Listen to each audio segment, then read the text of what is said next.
স্ত্রীর পরামর্শের গুরুত্ব দিন। রাসূল সাল্লাল্লাহু আলাইহি ওয়াসাল্লাম যখনই কোনো কাজ করতেন তার স্ত্রীদের সাথে পরামর্শ করতেন।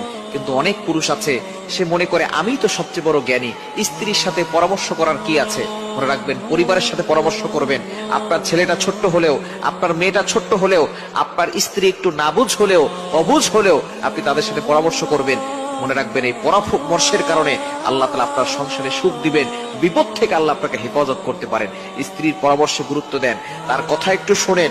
আমরা অনেক স্বামী আছি, স্ত্রীর কোনো কথাকে প্রাধান্যই দিতে চাই না, বলে তুমি কিছু বুঝো না, তুমি চুপ করে থাকো। এই জন্যই অনেক পুরুষ সফল হতে পারে না, তারা ব্যর্থ হয়ে থাকে স্ত্রীর কথায় গুরুত্ব না দেওয়ার কারণে। সুতরাং স্ত্রীর পরামর্শকে গুরুত্ব দেওয়ার চেষ্টা করবেন, তার সাথে ভালো ব্যবহার করবেন।